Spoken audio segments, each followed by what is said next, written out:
Amen. Amen. Alors, le thème de ce week-end, comme vous l'avez vu, c'est la nouvelle naissance de la théorie à la pratique. Ça reste générique. On va rentrer dans le détail pour voir de quoi il est question exactement. Si vous avez fait attention, pendant la semaine de prière, vous avez dû recevoir un gros pavé de je ne sais pas combien de pages qui abordait dans les grandes lignes les choses qu'on va détailler pendant le week-end. L'avantage de ça, si vous avez pris la peine de lire le document, ce dont je ne doute pas, l'avantage c'est que ça permet ce week-end de focaliser sur l'essentiel. Right? Donc c'est ce que je vais vous apporter. On a travaillé ensemble avec les anciens, avec nos épouses. Ce qui signifie que toutes ces personnes sont à votre disposition pour répondre aux questions si vous en avez pendant le week-end. Que ce soit les filles, les séries, les Olympios, jamais, les petits.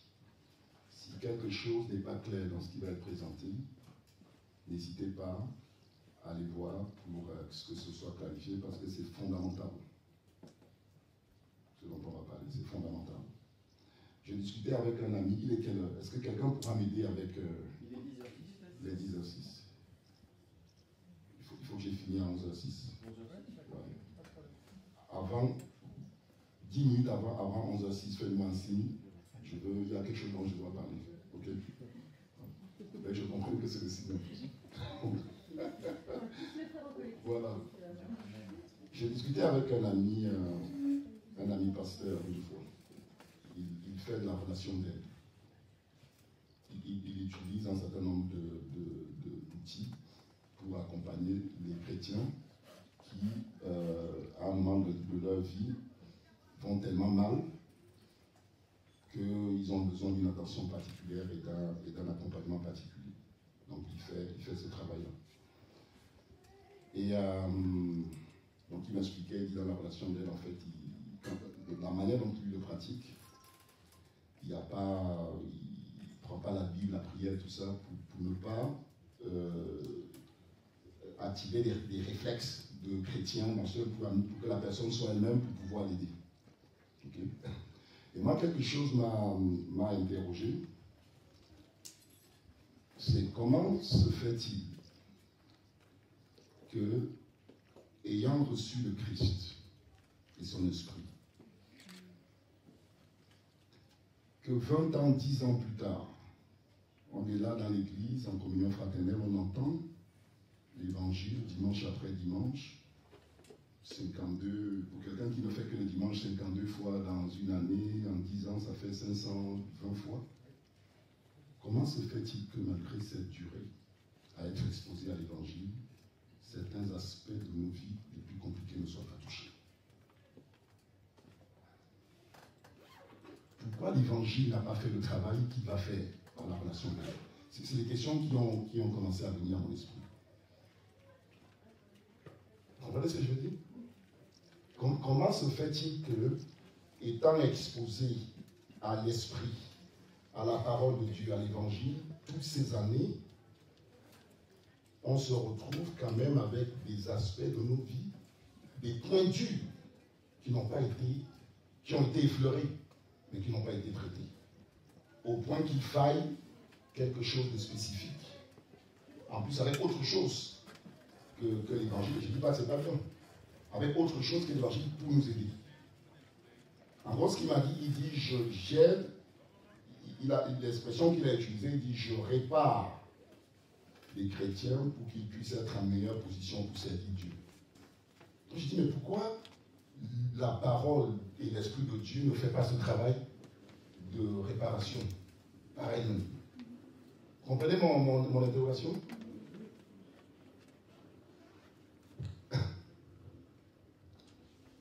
J'espère qu'on aura des éléments de réponse dans ce qu'on va faire dans ce week-end.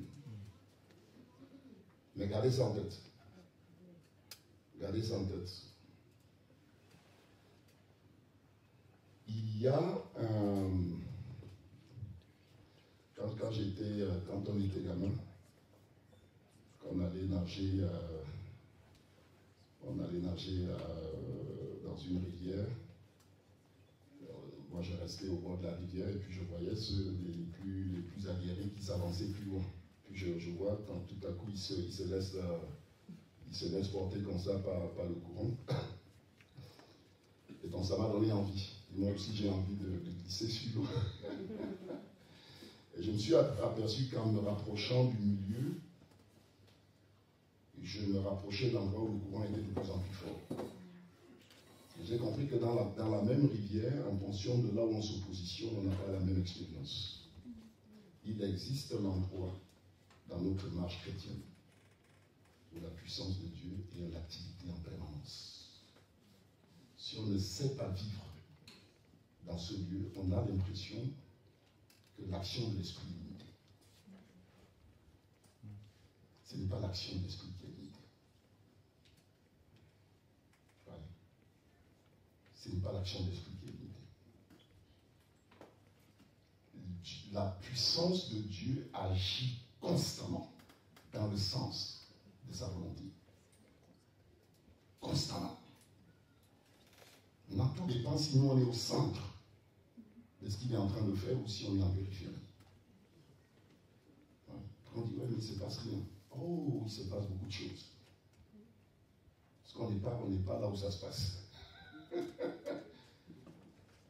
Il se passe beaucoup de choses. Alors, pour introduire rapidement, ce qu'on va voir ce matin, c'est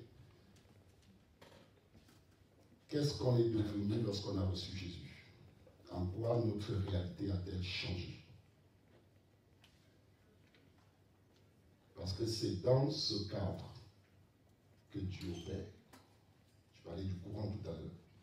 Dieu a posé un acte en Christ dans lequel il opère. Notre capacité à vivre selon ce qu'on est devenu en Christ va faire la différence. Donc ce matin, on va voir qu'est-ce qui a changé lorsque Christ est venu dans notre vie, dans notre monde. Quelles sont les nouvelles possibilités que ça a déclenché pour nous.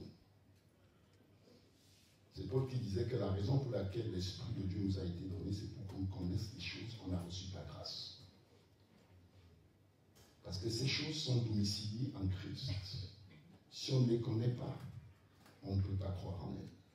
Si on ne croit pas en elles, on ne peut pas les vivre pleinement.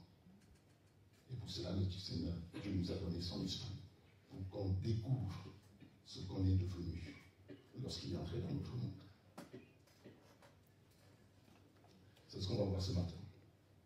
Ensuite, on aura un temps d'atelier avec un cas pour discuter en petit groupe qui permettra de poser des questions. Dans l'après-midi, on va focaliser sur comment on le vit. De la théorie à la pratique. Comment on le vit de manière réelle.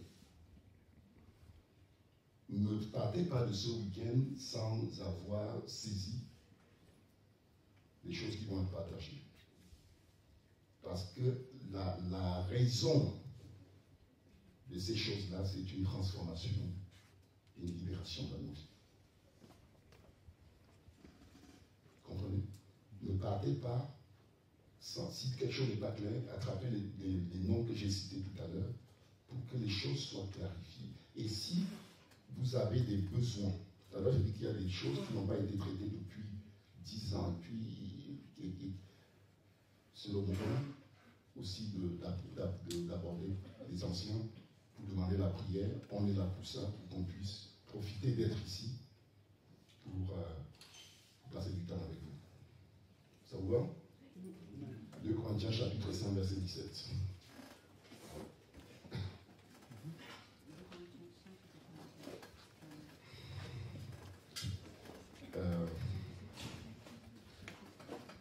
Est-ce que chacun a sa Bible? Est-ce qu'il y a besoin de projeter ou chacun gère avec son monde autonome? Ok. 2 Corinthiens chapitre 5 versets 16 à 17. Ainsi, dès à présent, nous ne connaissons personne selon la chair, Et si nous avons connu Christ selon la chair, maintenant nous ne le connaissons plus de cette manière. Si quelqu'un est en Christ, une des choses qu'on va voir, qu'est-ce que ça signifie que d'être en Christ? C'est des choses qui doivent devenir claires pour nous. La raison pour laquelle la transformation ne se fait pas au rythme où ça devrait se faire, c'est que le croyant n'a pas pris le temps de comprendre ce qu'il est devenu lorsqu'il a reçu le Christ.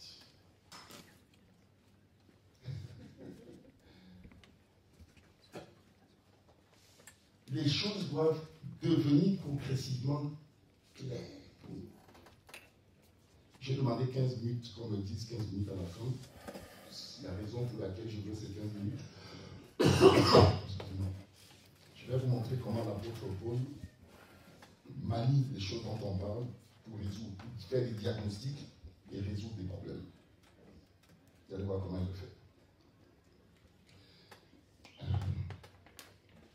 Si quelqu'un est en Christ, ah, merci. L'esprit parle. L'esprit parle.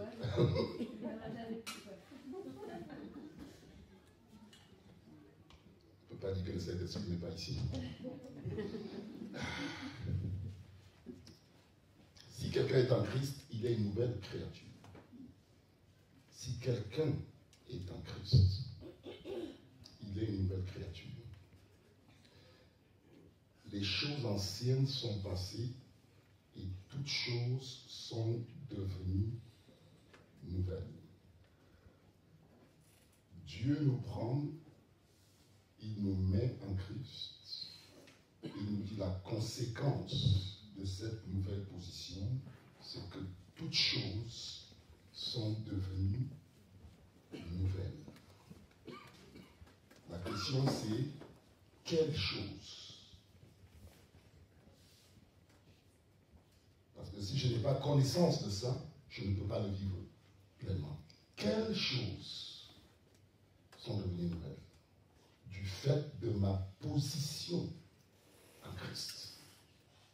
Quelles choses? Et c'est ça qu'on va voir. Premièrement, que signifie être en Christ?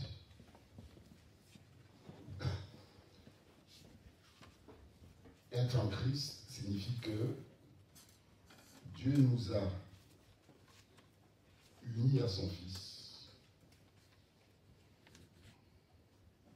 de sorte que ce que Christ a vécu a été mis à notre crédit. Et ce que nous on devait à Dieu a été payé sur Jésus. Il nous a fait une même plante pour que Christ devienne le moyen par lequel Dieu traite nos problèmes du péché.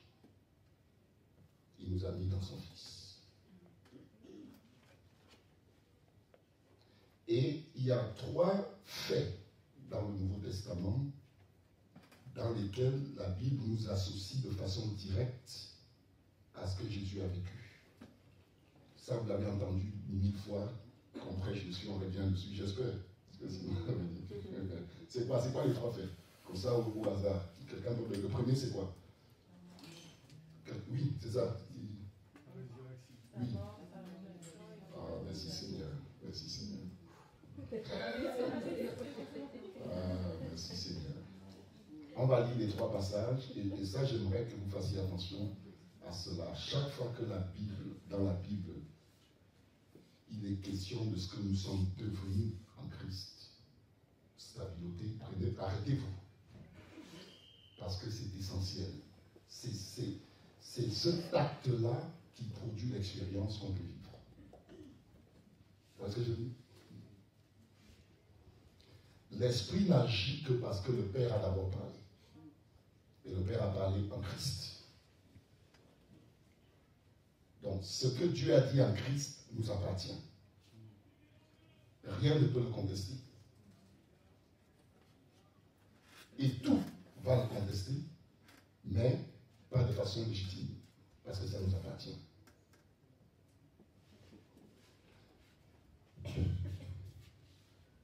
Donc les trois, c'est quoi? C'est, la Bible dit qu'on est mort avec Christ.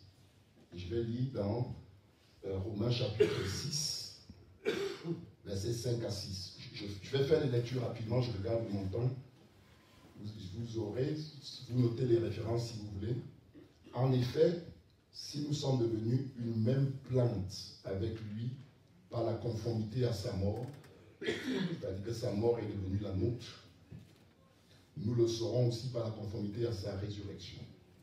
Sachant que notre vieil homme a été crucifié avec lui. Donc quand le Christ mourait à la croix, nous aussi sommes morts. La conséquence de cette mort, c'est ça qu'on va regarder, et c'est ça qui est important. Ce n'est pas juste de savoir que ça a une conséquence, le fait qu'on ait été associé à cette mort. Je vais lire un autre passage.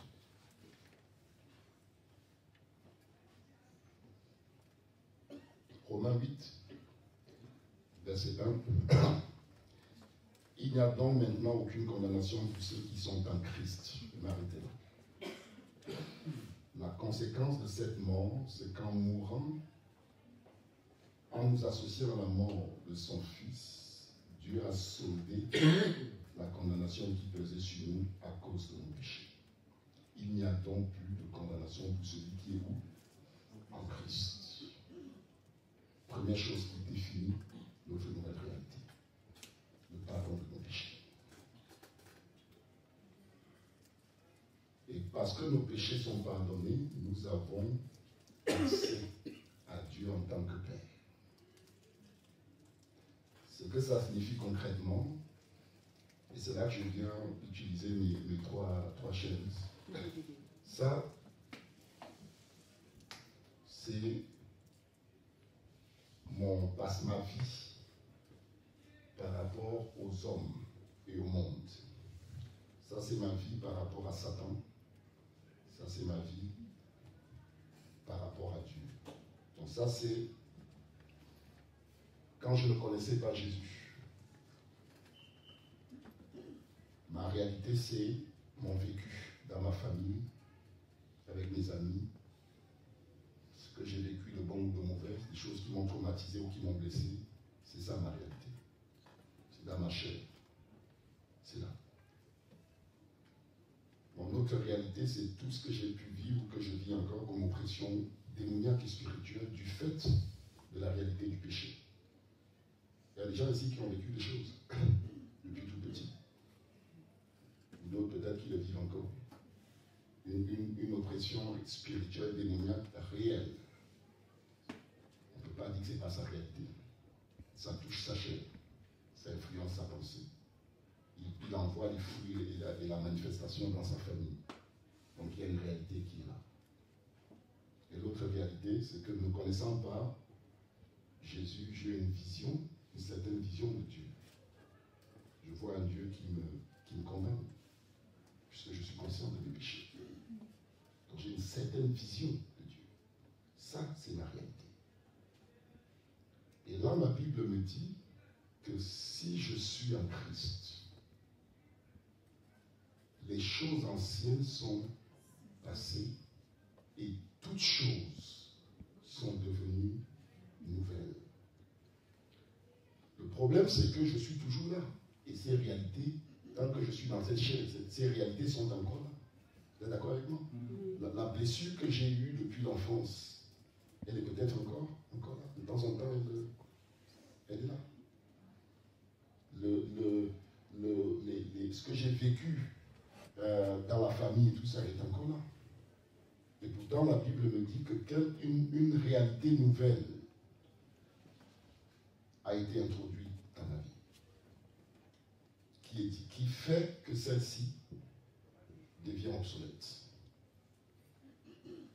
Et là, je viens de dire, le premier axe de cette réalité, c'est que mes péchés sont pardonnés et je suis à présent en relation avec Dieu et je suis donc connecté à une réalité qui est différente de celle-ci. Maintenant, comment je dois vivre? Il faut que je prenne ce que je suis devenu. Si mes péchés sont pardonnés, je prends cette réalité et je confronte ma vie avec cette réalité. Si mes péchés sont pardonnés, qu'est-ce que ça signifie par rapport à la culpabilité que je traîne depuis mon enfance? Qu'est-ce que ça change? Ça change que cette culpabilité n'a plus de prise sur moi et ne peut pas influencer la relation que j'ai désormais avec Dieu. Ça devient une arme qui me permet d'influencer mon expérience au quotidien. Le problème, c'est que le chrétien reçoit cette nouvelle réalité, mais il ne touche pas à ça. Il ne traite pas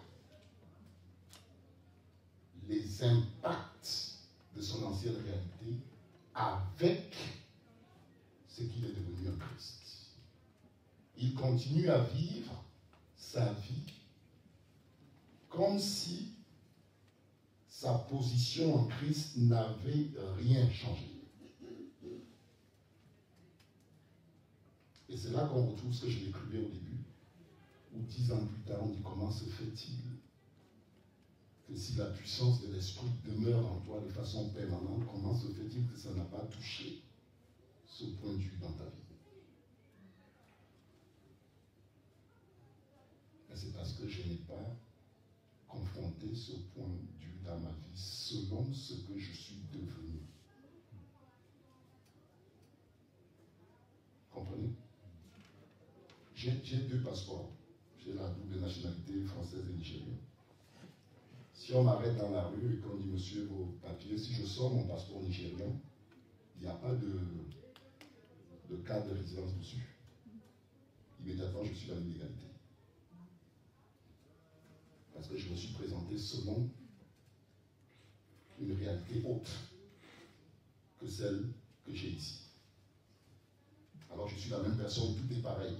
Mais en fonction de l'identité que je présente, ça déclenche un ensemble d'actions légitimes jusqu'à ce que je sorte l'autre passeport en disant je vis ici sur la base de cette identité.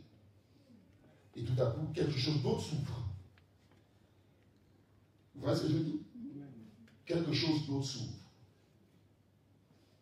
Quelqu'un qui arrive en France et qui acquiert la nationalité française et qui ne prend pas le temps de comprendre ce que ça ouvre comme droit, il va continuer à vivre comme s'il n'avait pas ces nationalités-là.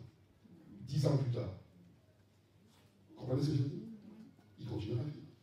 Pourtant, ses droits sont là, mais il continuera à vivre comme si rien n'avait changé. Parce qu'il n'a pas compris le sens de ce changement. Donc c'est pareil pour nous. Quand on dit que nos péchés sont pardonnés, ce n'est pas juste une déclaration. Ça a des conséquences profondes.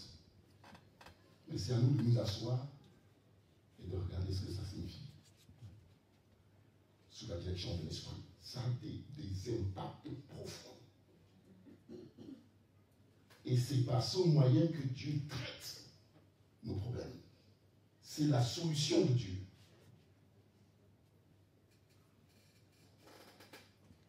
Vous êtes avec moi? Je pense, tout ça est vite résumé, parce qu'on ne peut pas aller dans les détails, mais je veux rester sur l'essentiel. Deuxième point qui définit notre nouvelle réalité, et là je vais lire aussi rapidement, Éphésiens chapitre 2, verset 6, il est dit ici qu'il nous a ressuscités ensemble. Il nous a ressuscités ensemble. Et là, on voit, excusez-moi, on voit qu'on est directement associé à un événement qui a eu lieu il y a plus de 2000 ans dans l'histoire. Il nous a reçus. Dieu a considéré que dans la résurrection du Christ, nous étions participants de cette résurrection. Il a inscrit pour nous. Ça veut dire qu'il y a des et ça ouvre, et on va le voir, ça ouvre aussi des possibilités immenses. Et je peux vivre toute une vie sans avoir exploré la totalité de ce qu'il y a dedans. Et la mesure de la transformation que je vais vivre va dépendre de la mesure. Voilà pourquoi je disais au début, l'Esprit nous a été donné afin que nous connaissions ce que nous avons reçu par la grâce. Alors, qu'est-ce qui a changé lorsque Jésus est ressuscité et que Dieu nous a associés à cette résurrection? Une nouvelle identité. Nous sommes devenus ses enfants. La vie de résurrection de Jésus, on est devenus participants de cette vie. Christ est devenu notre vie. Et je vais lire quelques passages qui expliquent ça. Et vous allez voir la conséquence de cela dans notre marche. Permettez-moi de lire rapidement, juste à la rigueur, notez-les, mais il faut que j'aille un peu vite. Colossiens chapitre 3, verset 3 à 4. Car vous êtes morts, ça on l'a vu. Vous êtes morts. Et votre vie est cachée en Christ. Quand Christ, votre vie paraîtra, vous paraîtrez aussi avec lui. Christ est devenu notre vie. Je finis la lecture, après j'expliquerai ce que ça signifie. 1 Jean chapitre 5, verset 11. Voici ce témoignage, c'est que Dieu nous a donné la vie éternelle et que cette vie est dans son Fils. La vie éternelle qu'on a reçue est en Christ. Et cette vie, c'est la vie du Christ. Et Dieu nous a rendus participants de cette vie.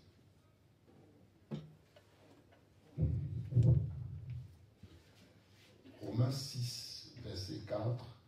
Nous avons donc été ensevelis avec lui par le baptême en sa mort, afin que, comme Christ est ressuscité des morts, par la gloire du Père, de même nous aussi nous marchions en nouveauté de vie. Ça veut dire que la manière dont on participe à la résurrection de Jésus aujourd'hui, parce qu'on participera aussi lorsqu'il va revenir, où le corps de notre humiliation sera transformé en un corps de gloire. Ça, c'est notre espérance. Mais aujourd'hui même, nous avons la possibilité de vivre au quotidien sur la base d'une vie qui n'est pas la nôtre, mais sur la base de la vie de Christ. Une vie nouvelle qui est venue dans notre esprit. Nous avons une vie en nous qui a la nature de Dieu, qui a la pensée de Dieu, qui a les émotions de Dieu, qui est en nous. Et nous pouvons apprendre à vivre notre vie au quotidien sur la base de cette vie. C'est ce que la Bible appelle marcher selon l'esprit. Revêtir Christ. Marcher en nouveauté de vie. Ouais, toutes ces astuces qui sont formulées de façon différente, c'est apprendre à vivre sur la base, sous l'influence d'une autre vie, introduite en nous par la présence de l'Esprit. C'est la conséquence de notre participation à sa résurrection.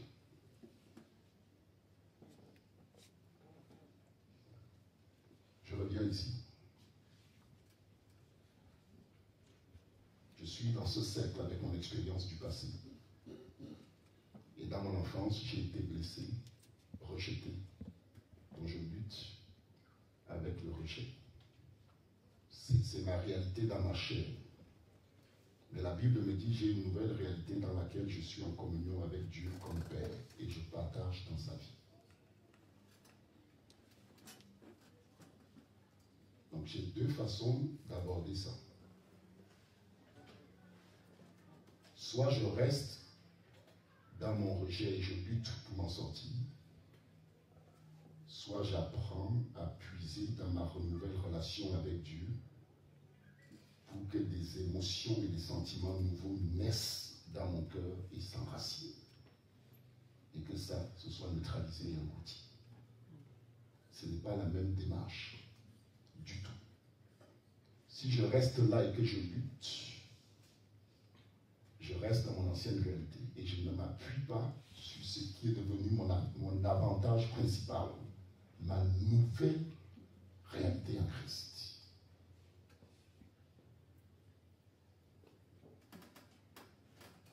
Mais si je m'appuie et que je puise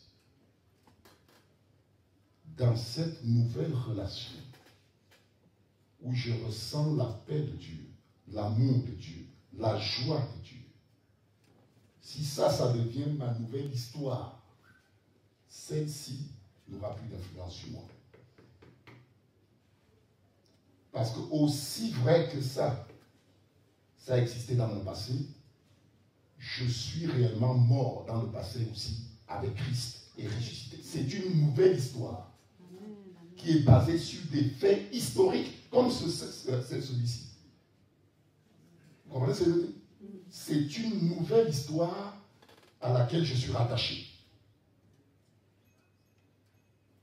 Aussi réel que ce que j'ai vécu dans mon enfance. Parce que Jésus est réellement mort physiquement dans le temps.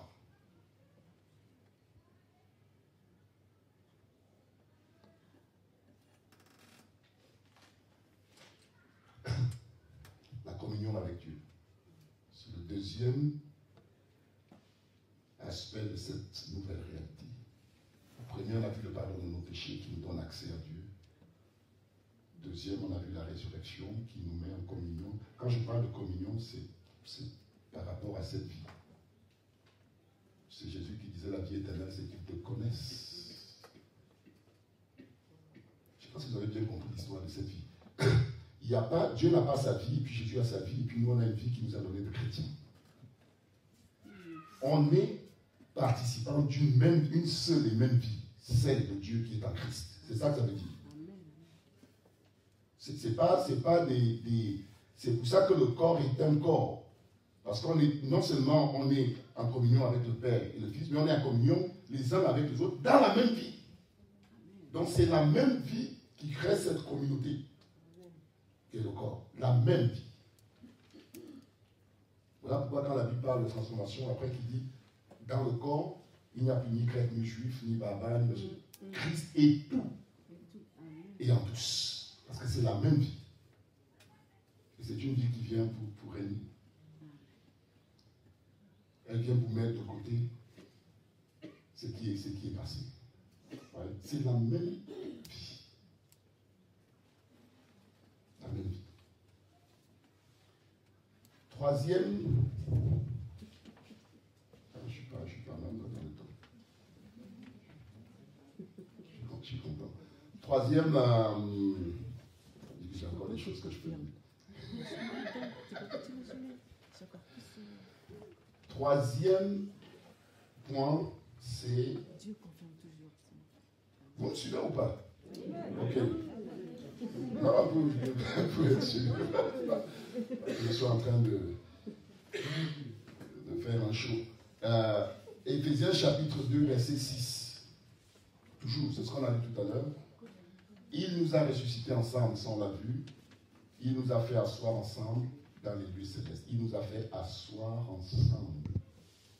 Il nous a fait asseoir ensemble. Vous voyez qu'il y a 3 actes auxquels on est associé. Ce sont des actes historiques. J'insiste là-dessus. Pourquoi? Parce que notre réalité dans la chair, elle aussi, elle est historique. Voilà. Quelqu'un pourrait dire, oui, j'ai réellement été maltraité en étant enfant. À ça, on répond, Jésus est réellement mort physiquement dans l'histoire. Donc la réalité dont je parle n'est pas quelque chose qui n'a pas de prise dans notre réalité. Il est réellement mort, et quand il est mort, je suis mort avec lui. Elle a compris. Donc ça veut dire que cette réalité, elle est réelle. Cette réalité est réelle. Ah, vous avez compris. Elle est fondée. Pourquoi j'insiste tellement là-dessus? Parce que ce n'est pas parce que ce qu'on dit est vrai que Satan ne viendra pas le remettre en question. Si on ne sait pas sur quoi elle est fondée, il nous ébranle. C'est pour ça qu'on doit s'affermir et s'enraciner dans la connaissance de la parole, parce que c'est ça qui vient créer une conviction forte dans l'action de l'esprit. Voilà. Plein de choses, ces trois choses vont lutter constamment, parce qu'on est encore dedans. Ton passé va lutter constamment. Mais non, ils ne comprennent pas ce que j'ai vécu. Ils ne comprennent pas ce que j'ai vécu. Je l'ai vraiment vécu. Et c'est vrai. Mais Christ est réellement mort. Et quand il est mort, tu es mort. Amen. Ça aussi c'est vrai. Ça aussi c'est factuel. Ça aussi c'est fondé. Et ça c'est ta nouvelle réalité. C'est comme ça que Dieu te voit. Et c'est comme ça que Dieu veut gérer ta vie. Je vous ai parlé de l'endroit où le courant est le plus fort. C'est là. Dans le cadre de ce qu'on est devenu en Jésus. Ouais. C'est comme ça que Dieu, Dieu veut nous gérer, si on n'est pas bien enraciné, si on est comme ça, la première chose qu'il va faire, c'est d'abord de nous redresser pour nous aligner. D'abord ici, c'est là qu'il nous gère. Dieu ne crée pas un cadre. Personne ne peut poser un fondement autre que celui qui a été posé, à savoir Christ.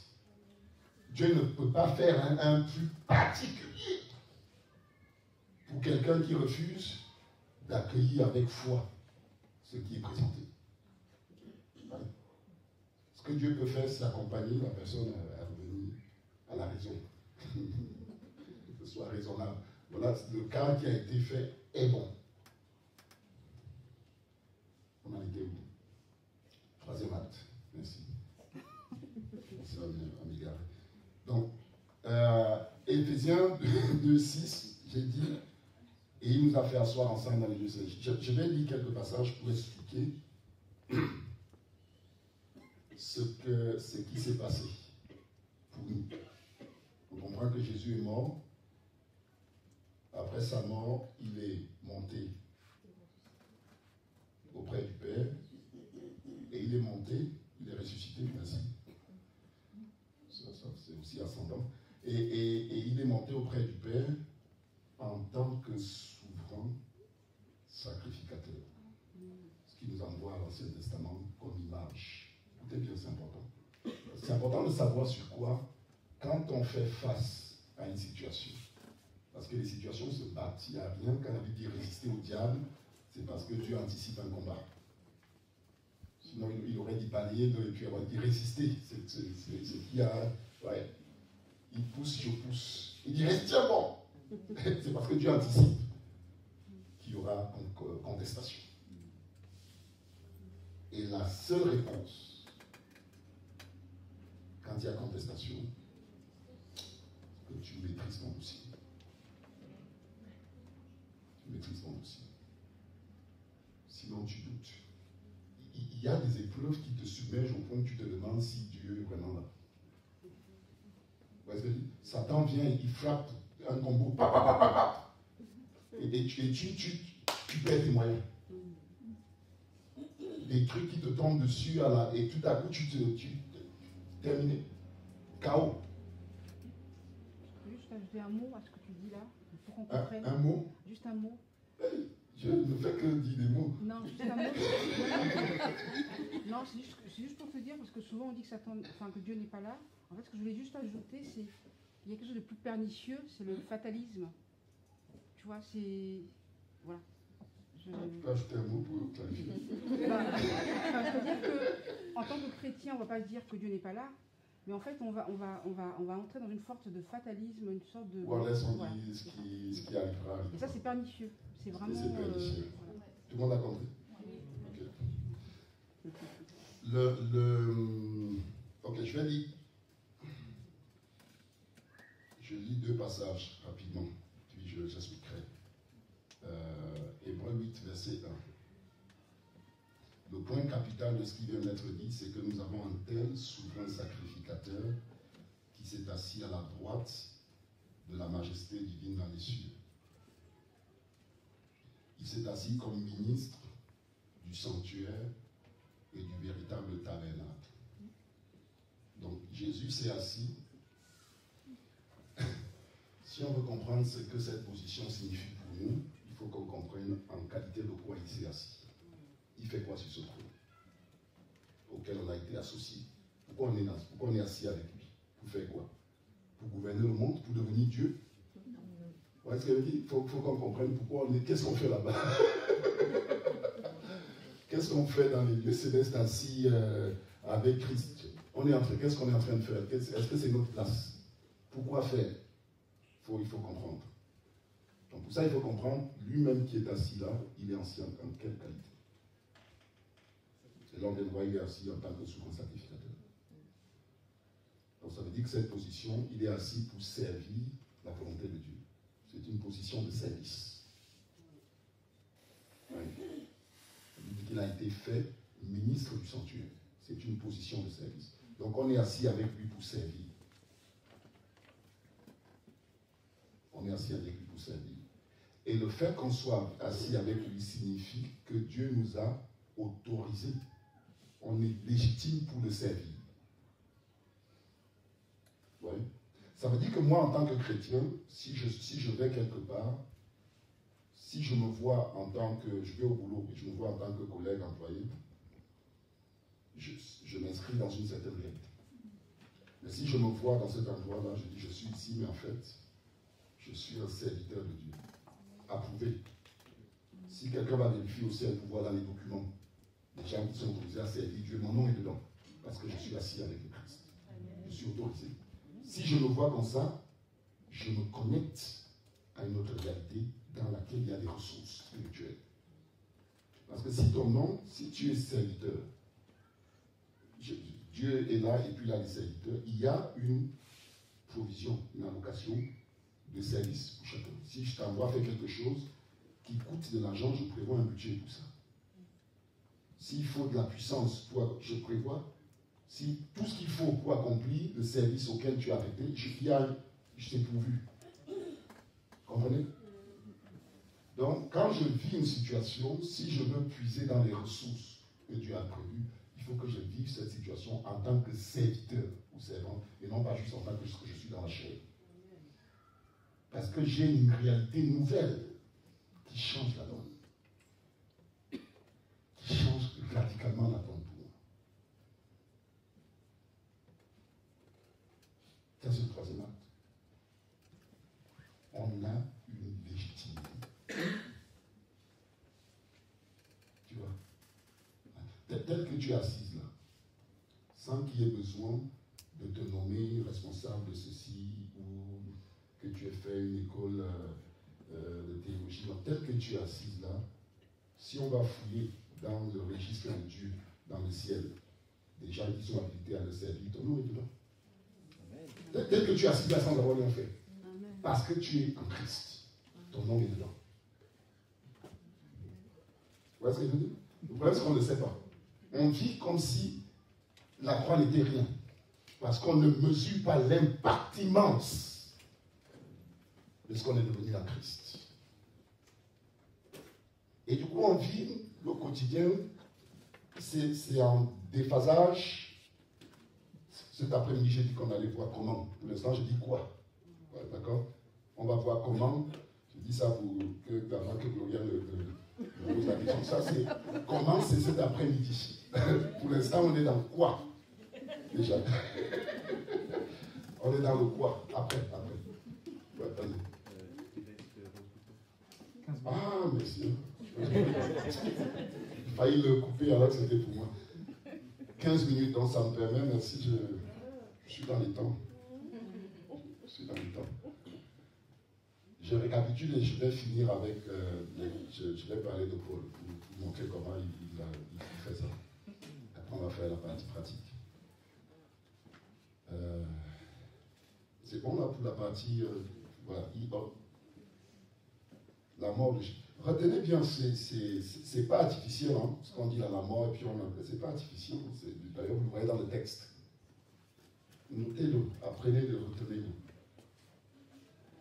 C'est ça notre vie aujourd'hui.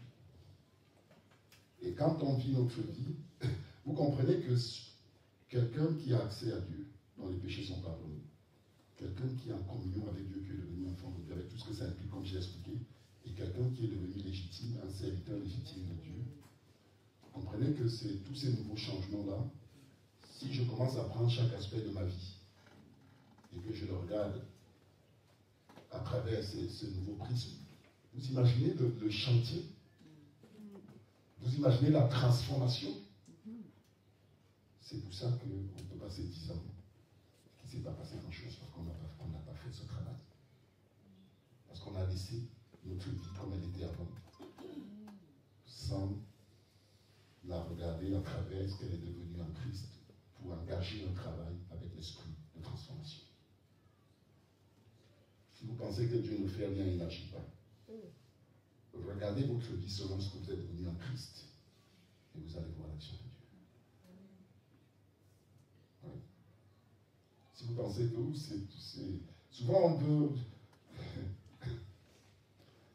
on dit c'est vivant quand il y a l'onction, les gens crient, les gens on dit c'est vivant, c'est puissant. La puissance n'est pas là. Si la vie si après toute cette excitation et cette expérience, les points du là n'ont pas été touchés, c'était un moment de ventilation. C'était bien, c'est tout. La puissance est démontrée dans la transformation d'une vie. Ouais. C'est là qu'on voit la puissance. C'est quand on voit une famille qui était éclatée parce que ça partait dans tous les sens et tout à coup quelqu'un reçoit le Christ et on commence à voir progressivement dans le temps l'ordre. Hey, ça c'est puissant. Ça c'est puissant. Ça c'est extrêmement puissant. Que Dieu attrape un homme comme Paul de Tarse, violent, méchant, destructeur, qui ramassait femmes et enfants pour les mettre en prison. Et le Christ le saisit comme ça. Et il devient notre homme. Ça, c'est extrêmement puissant. Extrêmement puissant. Ouais. Allez, puisque je parle de Paul, on va finir. Alors,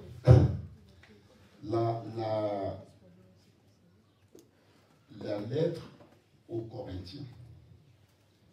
Donc Paul, il y a des gens qui sont venus, il les a dit, les gens de Chloé, je ne sais pas comment ils appellent. Bon, ça va me prendre le temps, je n'ai plus. On est venu rapporter à Paul des problèmes qu'il y avait dans l'église de Corinthe. Il y avait plusieurs problèmes. Il y avait un problème de conflit. Dans l'église, il y avait des conflits, des gens qui disaient « Moi, je suis pour Pierre. Je ne suis pas pour Paul. » Il y en a qui disent « Moi, je suis pour Paul, je ne suis pas pour Pierre. » Je ne sais pas sur quelle base d'ailleurs ils faisaient peut-être leur enseignement, leur personnalité, mais ça générait des vrais conflits. Au point qu'il a fallu aller en parler à Paul pour qu'il trouve une solution. Puis il y en a qui disaient « Moi, je ne suis ni pour Paul ni pour Pierre, je suis pour Christ. » Et donc, l'Église avait ce genre de problème. Un autre problème qu'il y avait, c'est un problème d'immoralité.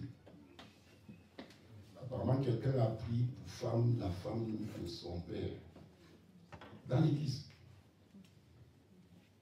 Et de façon affichée. Ouais. Paul dit il faut le livrer à Satan. Non, revenons, restez avec moi. Restez avec moi. Donc il y avait des problèmes. Il y avait d'autres problèmes hein, d'idole, idolâtrie, tout ça, mais restons avec ces deux problèmes. D'accord? Paul va répondre. Et regardez ce qu'il fait dans sa réponse. Imaginez-vous que cette église, c'est comme si quelqu'un était venu voir Paul en disant, imaginez qu'il était présent, parce que là c'est une lettre qu'il écrit.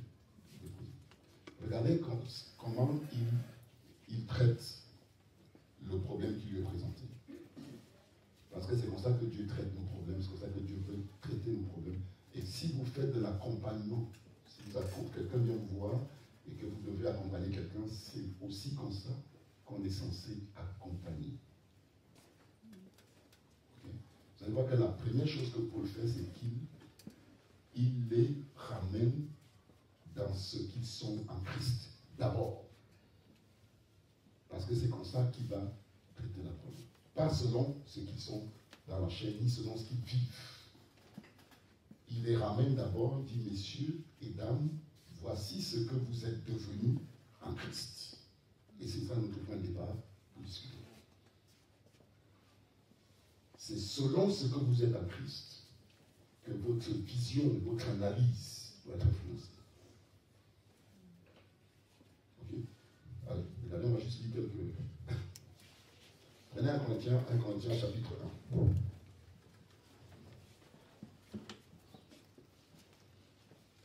On va s'arrêter avec ça.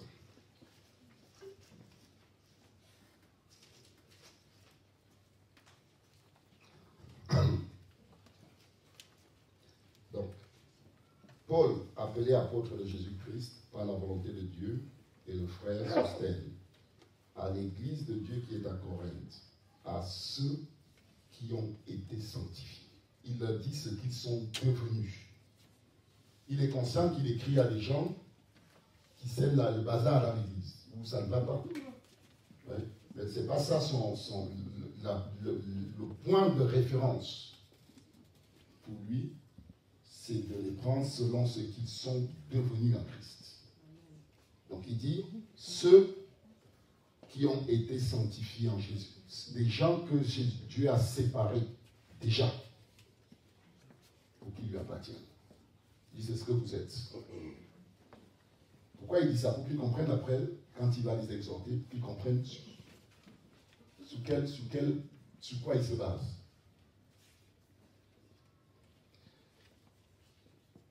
À ceux qui ont été sanctifiés en Jésus sans vocation, et à tous ceux qui invoquent en quelque lieu que ce soit le nom de notre Seigneur, leur Seigneur et le nôtre.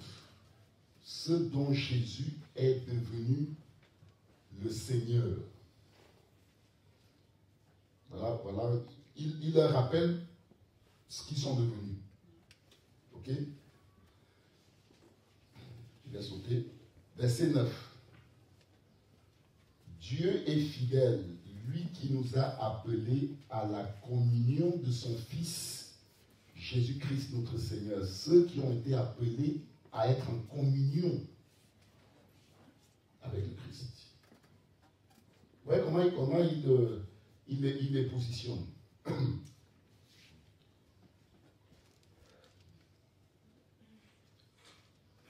Et maintenant, regardez le chapitre 2.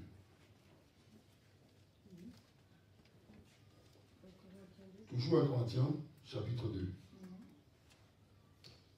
Pour moi, frère, lorsque je suis allé chez vous, ce n'est pas avec une supériorité de langage ou de la sagesse que je suis venu vous annoncer le témoignage de Dieu, car je n'ai eu la pensée de savoir parmi vous autre chose que Jésus-Christ et Jésus-Christ crucifié. Il dit, le reste là, c'est rien d'autre que ça. Parce que quand j'ai affaire à un chrétien qui vient me voir et qui me dit j'ai tel problème, j'ai tel souci, la première chose que je veux faire, c'est pas de comprendre tel problème ou tel souci. c'est de lui rappeler d'abord ce qu'il est devenu en Christ. Parce que c'est là qu'est sa nouvelle réalité. Ce qu'il est devenu en Christ. Pourquoi je veux lui rappeler ce qu'il est devenu en Christ? Pour le placer face à face avec Dieu. Tu as un conflit avec quelqu'un et tu voudrais que je sache qui a raison, qui a tort. Que je nous montre... restons avec Paul. Donc, qu'est-ce que Paul va leur dire? On ne va pas tout lire, parce que je vois que je ne vais pas y arriver. Je vais vous expliquer comment Paul traite le problème du conflit. Il leur dit, Apollos, Pierre et moi, nous sommes des serviteurs que Dieu a choisis pour l'édification du corps. Il dit, c'est comme ça que vous devez nous voir. En Corinthiens chapitre 4, vous verrez. Voyez-nous comme des serviteurs de Dieu. Et vous, vous êtes son champ. Et Dieu a fait appeler chacun et a fait les dons à chacun de sorte que personne ne peut se glorifier en lui-même de ce qu'il est. Qu'est-ce qu'il est en train de faire? Il est en train de corriger leur façon de voir le ministère. Et il veut qu'ils voient le ministère non pas selon la chair, mais selon leur nouvelle réalité.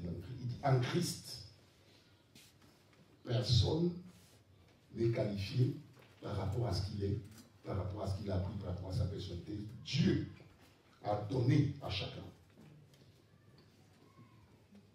L'un a semé, l'autre a planté. Dieu fait croître. Il corrige leur perception. Et c'est comme ça qu'il va guérir ce problème. Je dis la raison pour laquelle il y a des disputes, c'est que vous analysez l'Église selon votre vieille réalité et non pas selon ce que vous êtes devenu en Christ. Donc il corrige la vision. Il dit que quand on est en Christ, il y a une nouvelle façon de voir les choses. Et cette nouvelle façon elle vient de ce qui est en Christ et non pas de notre chair. Imaginez-vous ici votre passé, vos problèmes par rapport à Satan et votre perception de Dieu. Et dites-vous que chaque aspect de votre vie doit être analysé sous un autre angle, si vous voulez voir ce que Dieu voit, et puiser dans les ressources que Dieu donne. Vous voyez les chantiers? La raison pour laquelle notre transformation peut être lente, c'est parce qu'on ne fait pas ce travail. C'était ça mon point de départ. C'est parce qu'on ne fait pas ce travail. On laisse en friche nos vies. Et la vie qu'on a reçue, elle reste dans notre cœur, elle nous permet de vivre avec Dieu. Mais on vit notre quotidien comme avant. On ne voit pas dans notre quotidien ni dans notre vision l'influence de notre nouvelle réalité. On ne le voit pas. Le logiciel avec lequel on opère reste le même logiciel qu'on avait auparavant. La transformation, elle sera faible. Mais place le nouveau logiciel sur ta vie. Et on verra cet après-midi la dimension de l'obéissance à l'esprit pour voir cette transformation et tu verras les choses. Tu verras la transformation, les transformations venir dans la vie de façon plus forte. De façon plus forte.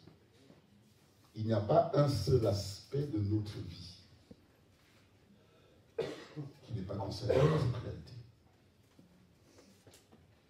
Et tous les aspects de notre vie qui n'ont pas été confrontés à ça resteront comme ça. Vont rester comme ça. Tu vois? Elles resteront comme ça. Mon temps est fini. Et moi j'avais fini également. Alléluia.